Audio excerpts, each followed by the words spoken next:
අපි ඇත්තටම මේ ෆෝන් එකේ ගේම්ස් ගහන එක ෆෝන් එකට හොඳ නැද්ද? මෙහෙම ටික කාලයක් ගේම්ස් ගහලා අපේ ෆෝන් එකේ බැටරි එක ඉවර වෙයිද? ඒ වගේම අපි charge කරන ගමන් ෆෝන් එකේ ගේම් ගහන්න හොඳයිද?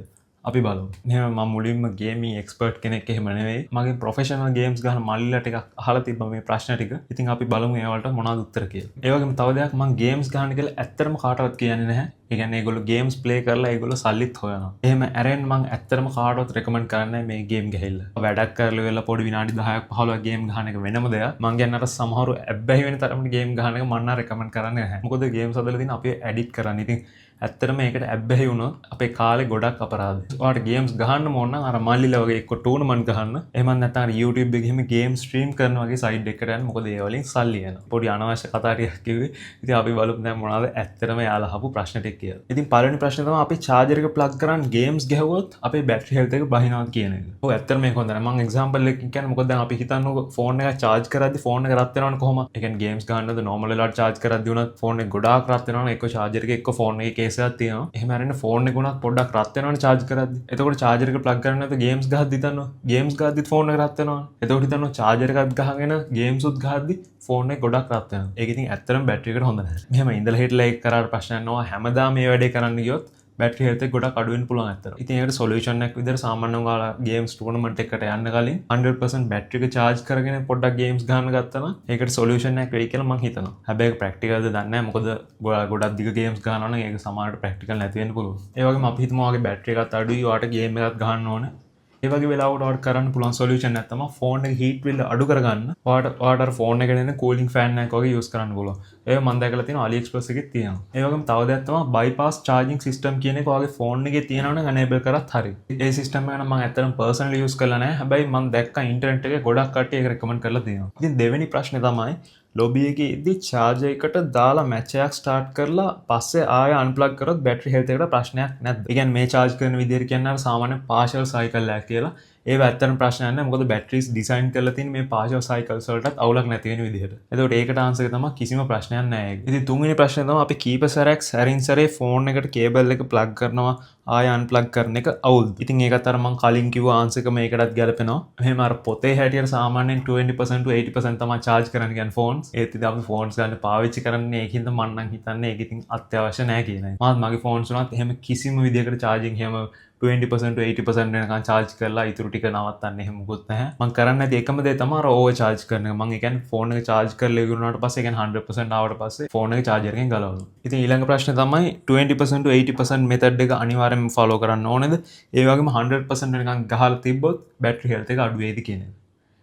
ඒකත් අර මම කලින් කිව්ව answer එකම තමයි. එහෙම කිසිම ප්‍රශ්නයක් නැහැ. සාමාන්‍ය normal use කරන්න. ඒත් ඉතින් අර ගොඩක් පොතේ විදිහට කියන්නේ 20% to 80% charge කරන්න කියලා. ඒ වගේම එහෙම battery health එකත් මම නම් හිතන්නේ එහෙම කියන විදිහට බහිනවා කියලා. එහෙනම් මගේ phones වල ගොඩක් බහැලා තියෙනවා. මම දන්නේ මේක මගේ opinion එක ඔයාලගේ opinion එක comment එකක් දාන්න. ඒතකොට ඊළඟ ප්‍රශ්නේ තමයි iPhone 14 series එක වෙනකන් තියෙන කට්ටිය අහනවා ස්ටෑන්ඩඩ් graphics දාලා පැය 3ක් 3මාරක් ෆෝන් එකේ play කරන්න පුළුවන්ද? බැටරි health එක සාමාන්‍යයෙන් 90 to 95% තියෙනවා. එතන පැය 3ක් 3මාරක් play කරන එක මම නම් හිතන්නේ හොඳයි ෆෝන් එකේ කියන්නේ කිසි ප්‍රශ්නයක් නැහැ. මොකද games ගහද්දි කොහොමද ඉතින් බැටරි එක ටිකක් බහිනවා. මොකද ඒක ගොඩක් රත් වෙන හින්දා. ඒක මම හිතන්නේ game එකට අනුව depend වෙනවා. ඒ කියන්නේ heavy gaming experience එකක් නම් තියෙන්නේ ටිකක් තව ටිකක් බැටරි එක අඩු වෙන්න පුළුවන්. මම දන්න විදිහට. ඉතින් ඊළඟ ප්‍රශ්නේ තමයි රැට නිදාගද්දි ෆෝන් එක charge එකට දාලා නිදාගත්තොත් ප්‍රශ්නයක්ද කියන එක. ඇත්තටම මම නම් overnight charging කියන එක recommend කරන්නේ. සාමාන්‍ය 100% වුණාම ෆෝන් එක පුළුවන් තරම් unplug කරන්න බලන්න. ඇත්තට මේ topic එකේ ගොඩක් දේවල් කියන්නත් තියෙනවා. මම ඒක ගැන වෙනම වීඩියෝ එකක් කරලා තියෙනවා. පොඩ්ඩක් ඒකත් බලන්න. මේ වීඩියෝ එකට සාමාන්‍යයෙන් videos 5ක් විතර කලින් ඇති පොඩ්ඩක් මම profile එකෙන් check කරන්න. ඉතින් ඊළඟ ප්‍රශ්න තමයි ෆෝන් එකේ games tournament එහෙම play කරද්දි heat එක අඩු කරන්න recommend කරන්න පුළුවන් gadgets මොනවද කියන එක. ඉතින් පළවෙනි මේක තමයි ඔයාලා පුළුවන් නම් අර games ගහද්දි අර ෆෝන් එකට තියෙන cooling pad එකක් ගන්න. දෙවෙනි එක තමයි ඒක ගන්න බැරි නම් නිකන් අර ෆෑන් එක ඉස්සරහට ගිහලා ගේම්ස් ගහන්න. තුන්වෙනි එක තමයි ඒත් හීට් වෙනවනම් ඔයාගේ ෆෝන් එකේ බෑක්අප් එකත් ගලවන්න. මොකද එතකොටත් හීට් එක ටිකක් අඩු වෙන්න පුළුවන්. එතකොට හතරවෙනි එක තමයි සමහරක් විට තව ටිකක් හීට් එක අඩු කරගන්න පුළුවන්. ඔයාලගේ ගේම් එකේ ග්‍රැෆික්ස් ටිකක් අඩු කරොත්. හැබැයි ඒක ප්‍රැක්ටිකල් දන්නේ නැහැ. මම පොඩි සජෙෂන් එකක් දුන්නේ. ඒ වගේම පස්වෙනි එක ඒක හැමෝටම වැලිඩ් නැති වෙයි. ඒත් ඔයා නිකන් අර ෆේක් charge එකක් එහෙම නම් යූස් කරන්න එක්කෝ නිකන් low quality charge එකක් නම් අනිවාර්යෙන් පොඩ්ඩක් මොකක් හරි branded නැත්නම් original charger එකක් ගන්න. ඇත්තටම මම charger එකක් recommend කරනවා නම් මට recommend කරන්න පුළුවන් අර මගේ website එකේ තියෙන technology.lk Ugreen ලගේ 30 watts වගේ charger එකක් ගන්න. ඒ වගේම අනිවාර්යෙන් හොඳ cable එකකුත් ගන්න.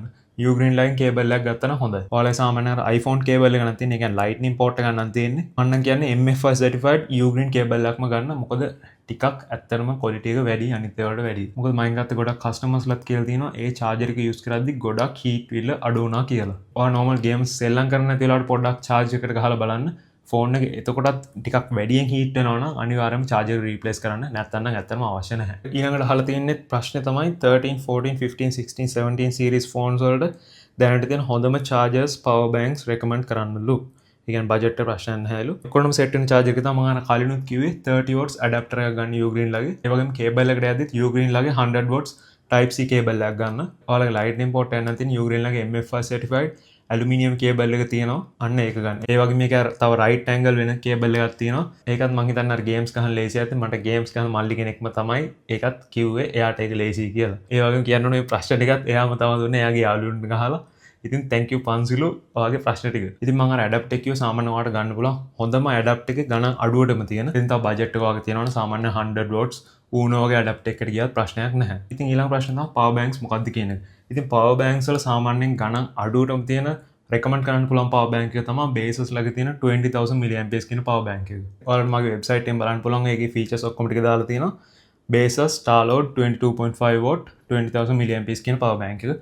Ugreen ළඟත් power banks තියෙනවා. ඒවත් ප්‍රශ්නයක් නැහැ. සාමාන්‍ය අපේ best selling එක තමයි Baseus. මාත් personally use කරනවා. ඒ වගේම games ගහන කට්ටියන මම නම් එච්චර recommend කරන්නේ නැහැ wireless power banks. මොකද wireless power banks වලත් සාමාන්‍යයෙන් charging process එකේදී පොඩ්ඩක් excess heat එකක් එනවා. එතකොට ඉතින් ඔයාලා games ගහද්දි තවත් heat එක වැඩි වෙනවා. ඉතින් ඊළඟට අහලා තියෙන අන්තිම ප්‍රශ්නේ තමයි අපි battery health එක කීයට අඩු වුණාමද අපේ battery එක replace කරන්න ඕන කියන එක. ඉතින් සාමාන්‍යයෙන් ගොඩක් experts ලා normally recommend කරන්නේ battery health එක 80% වලට වැඩි අඩු වුණාම replace කරන්න හොඳයි කියලා. ඒත් සාමාන්‍යයෙන් 75% වෙනකන් use කරන කට්ටිය ඉන්නවා ප්‍රශ්නයක් නැත. ඉතින් මම හිතනවා ඔයාලගේ ප්‍රශ්න ටිකට උත්තර හම්බුණා කියලා. ඒ වගේම thank you ප්‍රශ්න ටික එවුවට. ඒත් එක්කම ඔයාලට තව මොන හරි ප්‍රශ්න තියෙනවා නම් ඒත් comment එකක් දාන්න මම ඊළඟ වීඩියෝ එකේදී ගේන්නම්. ඉතින් ඔයාලා මම කිව්ව දේවල් එකඟ වෙන්නේ නැති තැන් තියෙනවද? ඒ වගේම ඔයාලගේ experience එක මොකද්ද? ඔයාලගේ opinion එක මොකද්ද? කමෙන්ට් එකක් දාන්න. මොකද ඒක අපි හැමෝටම වැදගත් වෙයි.